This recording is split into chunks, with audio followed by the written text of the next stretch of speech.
my name is Rasmus Lou-Møller. I'm the Director of Engineering for Ferroperm PiezoCeramics, which is a part of CTS. And I'll be holding this webinar today about application-specific shaping technologies for piezoelectric materials. This is number 5 webinar in the series of 6 webinars, and the last one will be next week. Same time, same channel, and it will be on lead-free piezoelectric materials. So I'll be having that as well, and I hope you will join for that. So hopefully everything works now, and we can move on to application-specific shaping technologies.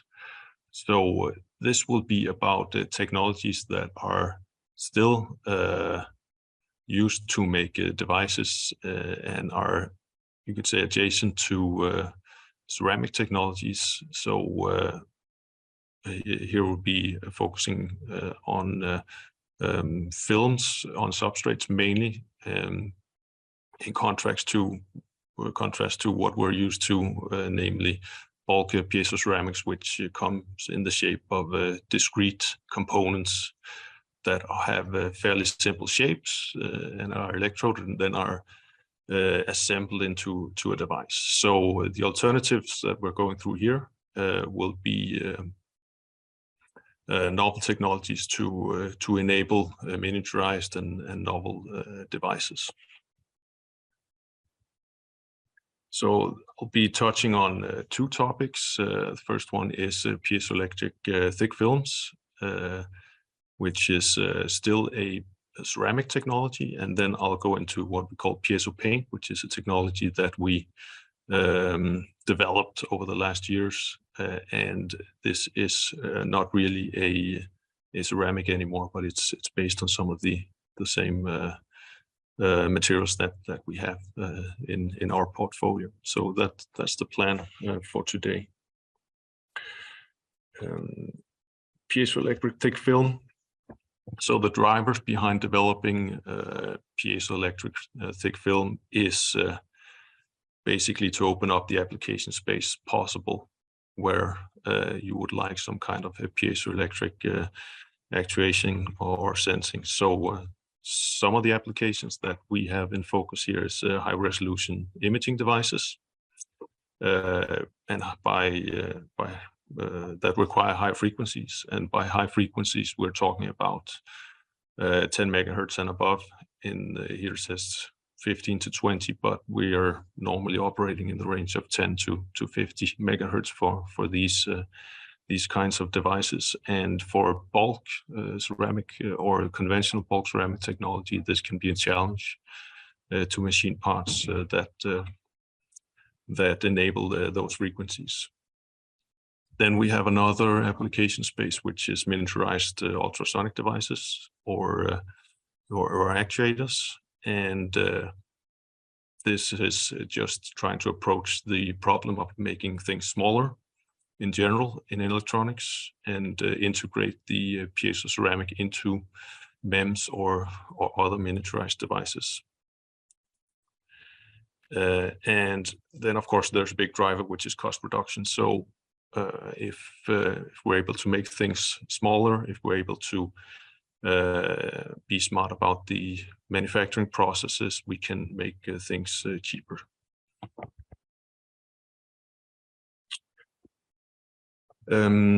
So some of the key features we're looking for is for thick film is being able to manufacture miniaturized devices and having fairly low prototyping costs, still enabling high volume production, having high lateral resolution, meaning that we want things to still be at a high quality, even though it's miniaturized. So we need high resolution on the features that we can make, and then of course high frequency and high sensitivity of the material. Then we also want to make a thick film that can be deposited on various different substrates. And The image that you see on the picture here is just one example of a device, which is a demonstrator. It's an accelerometer that is made using MEMS technology and thick film. Okay, so what is it exactly that we're talking about in the case of thick film? Basically, you have to imagine a ceramic film deposited on a substrate. And the way to do that is to take the powder, this piezo ceramic powder, and mill it into a reasonable particle size, and then disperse that into an organic vehicle. So you get a paste, and the paste can then be printed using conventional screen printing, which is demonstrated here in the little animation. And then you can basically utilize the advantages of screen printing technology to make a thick film, a ceramic thick film on a substrate. And that includes scalability, volume, low cost, and of course the resolution that screen printing enables. An alternative process that we developed at Ferroperm is pad printing, piezoelectric thick film. So pad printing is well known for printing graphics on curved substrates or surfaces like pens, golf balls, Christmas balls, and so on. And the way it works is that you have a steel cliché with a pattern etched into the surface, and then by scraping a doctor blade over the steel cliché and the paste, you can deposit the paste into the pattern in the cliché, and then the pattern or the paste in that pattern is transferred to whatever surface you have using a soft silicon pad. So this is kind of illustrated here in the drawing on the right. And then you're able to not only deposit on flat substrates, which is what screen printing is capable of, but also on curved and any kind of surface that you can imagine that you would want to print on. So these are some of the substrates that we've tested in the past, and of course I mentioned the silicon MEMS substrate, but we also have ceramic substrates. We try to print on LTCC, low temperature co-fired ceramics, and even on stainless steel. And of course, the requirement for the substrate is that it has to withstand the firing temperatures that the thick film is seeing. So that's temperatures up to 800, 900 degrees C, meaning that that's the kind of durability requirement for the substrate. Steel is right on the border, so some applications might not be well suited for steel, but anyway, this is where the limitations are and the opportunities.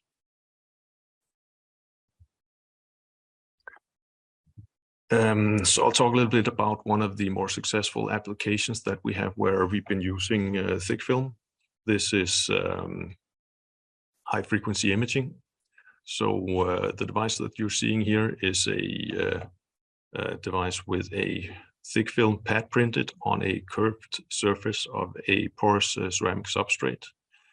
And this is done by pad printing. So you can imagine a curved thick film with a certain thickness, and then by exciting the thickness mode of that thick film, we're able to emit an ultrasound pulse at a very high frequency corresponding to that thickness. So that's how we get up to the tens of megahertz range.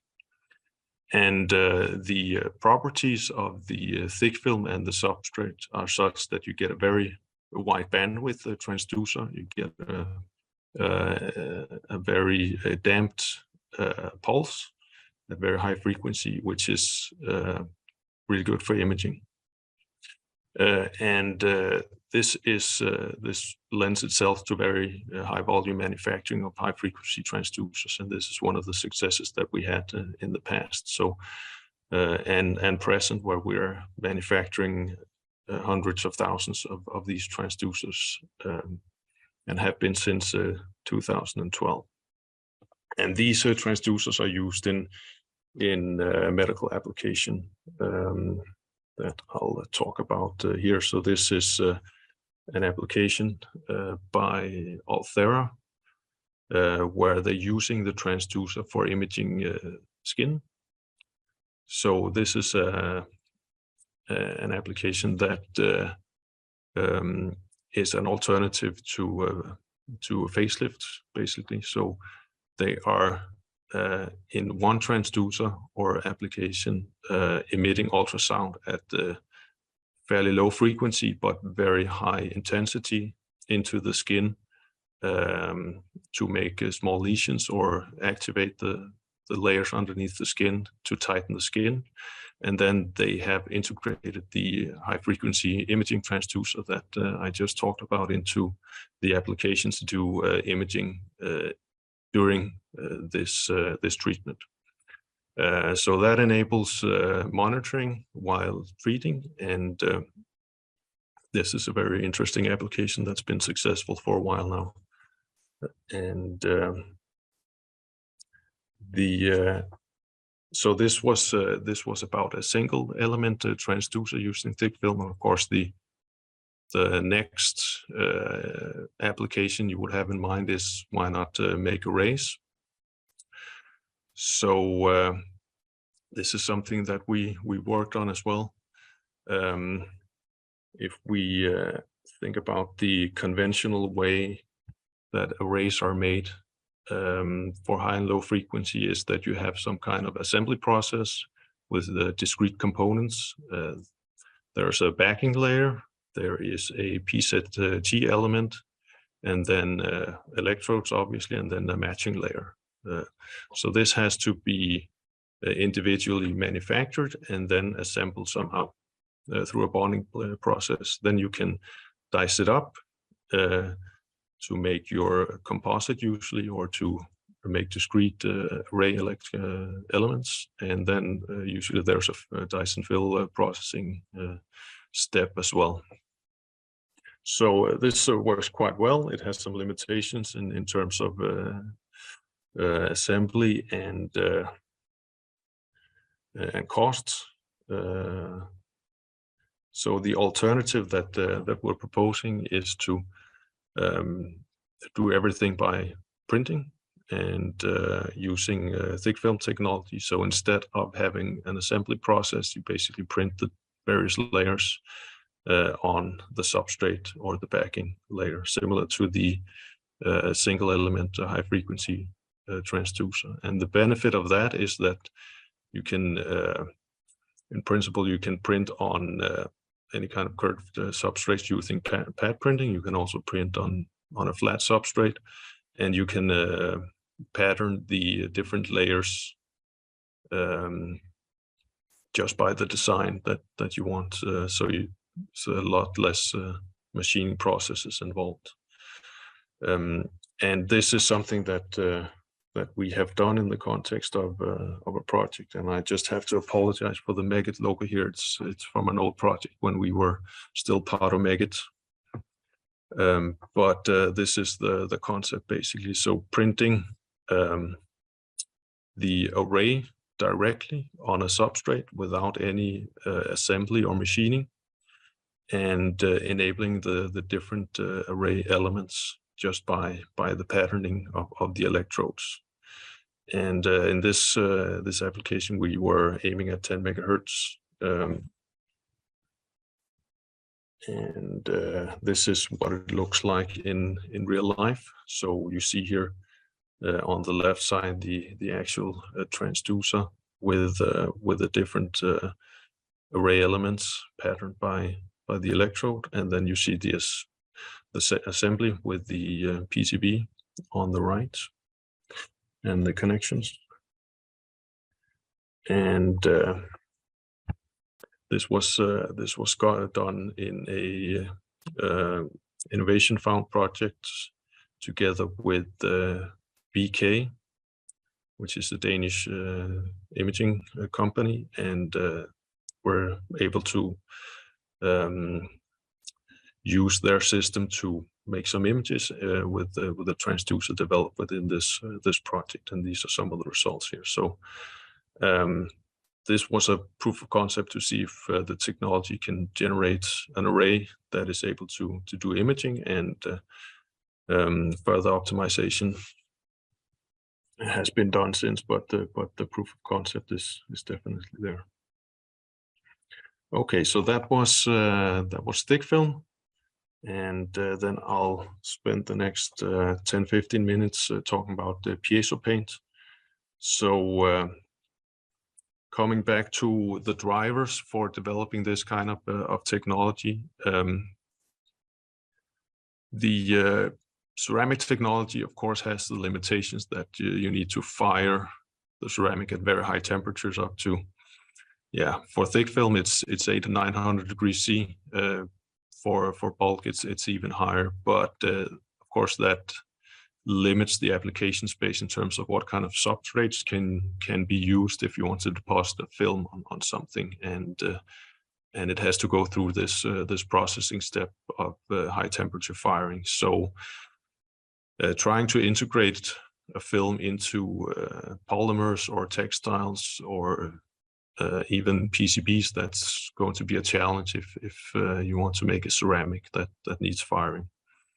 And we did see a call in the market for this kind of application space where we wanted to incorporate piezoelectric materials into textile or other garments in order to make wearable sensors and actuators. Also, we identified applications within medical ultrasound to integrate devices or print film on patches, or having wearable sensors where you had to have some kind of flexibility as well. So two things are necessary to accomplish that. One is, of course, the firing temperatures and the processing temperatures has to be low enough so the so the substrates can survive, and you need some flexibility in the material, which is not present in a ceramic. So here are some of the examples where you might imagine material like that would be feasible. So smart textiles, where electronics is integrated in the textile for sensors and actuators. Wearables, where you integrate sensors and actuators in clothing, either workwear or sportswear or whatever it is you have. So there are different ideas for applications there. You can have a buzzer in the collar, for instance, as a speaker or microphone. A motion sensor that detects the motion of the body, and so on. And then medical ultrasound, where you would have an interest in integrating an active element in the patches or various garments that are used in medical applications for ultrasound or for sensing or other applications. So that was the kind of the market drive, and then the solution that we're want to propose is, of course, piezoelectric. We cannot deposit the thick film that I spoke about recently, because it requires the firing temperatures, and so these are the challenges basically. We also want to make it printable and reliable, and we have to think about if it's textiles and garments and clothes, there's a washing requirement, so it has to be able to withstand some cycles of washing as well. And of course, low cost for high volume manufacturing. So this is the proposed technology. We call it PiezoPaint, and I'll just spend a few moments on the micrograph that you have on the right. So in the center there, across from left to right, you have an electrode deposited on a substrate, which is kind of the bottom part of the picture, and then the top part of the picture is PiezoPaint. And it's maybe difficult to see here, but all it is really is piezo ceramic particles suspended in a polymer matrix. So it's a composite, and of course the piezo ceramic particles, they enable the piezoelectricity, and the polymer enables the flexibility and the possibility to cure at low temperatures. So for the PiezoPaint, there's no sintering involved. It's just the polymer that needs to cure at a certain temperature. So that enables low processing temperatures. It has some cost in terms of sensitivity. So the sensitivity that we're achieving with this is a D33 of around 40 picocoulombs per Newton. And it depends a little bit on the processing. We have different approaches there, but this is the order of magnitude that we're seeing. It's still enough to enable some of the applications that we had in mind. Of course, it's flexible, and since it's a paste, it's just a powder suspended in a vehicle with a polymer in it that can be dried. It's compatible with screen printing and pad printing, and in principle inkjet printing as well. And it has the same benefits as screen printing thick film in terms of scalability and cost for high volume.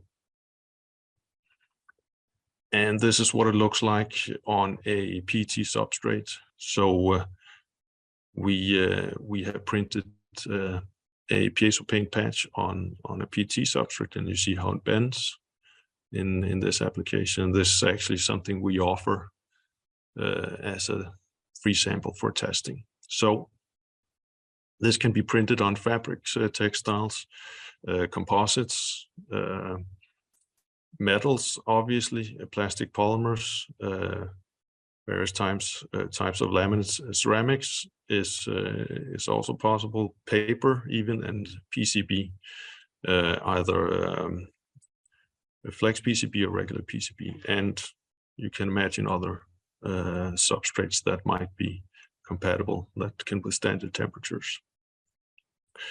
These are the just a very small selection of properties that we're able to achieve. So D33 in the range of 40, maybe 45 picocoulombs per Newton.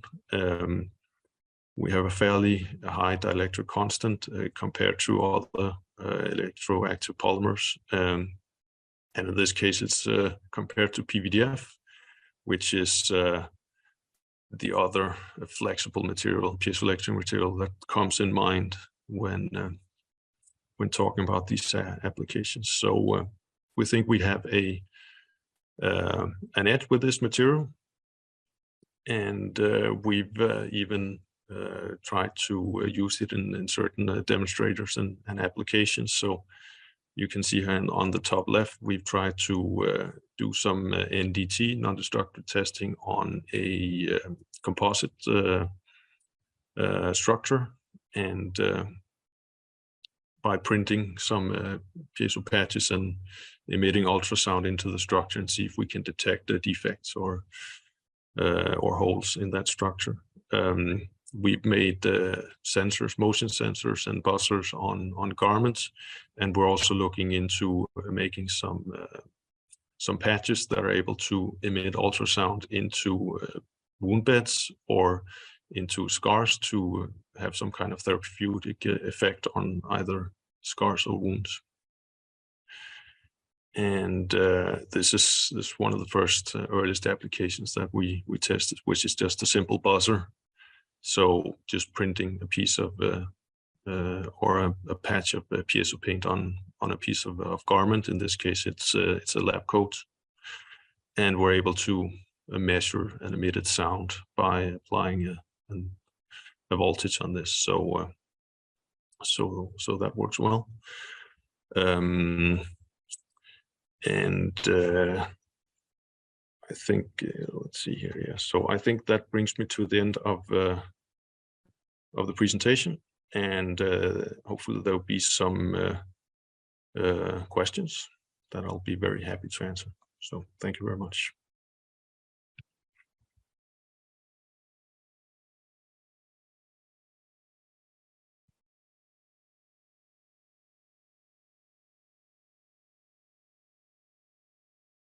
So let's see here, there's a chat. We can have a look at here. Yeah, so a lot of complaints about the sound. Thank you for that. Let's see here, is there going to be a question down here? It's working, all right. Very good.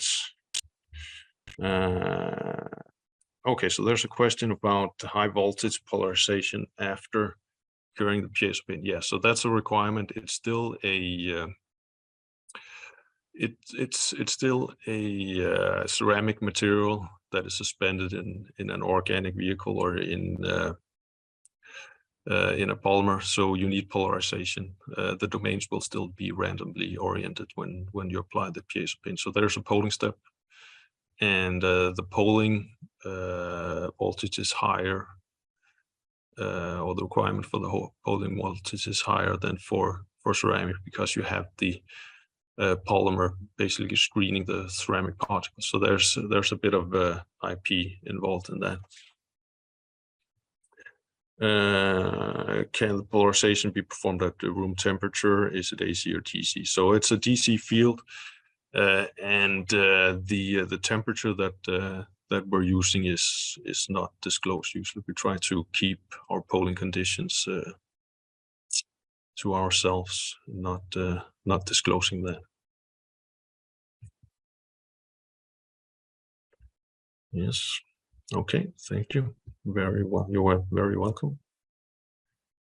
So if there are no more questions, I say thank you very much. Hope to see you in a week, and we'll make sure that the sound works at the onset of that. So so you can hear me from the beginning. And thank you very much.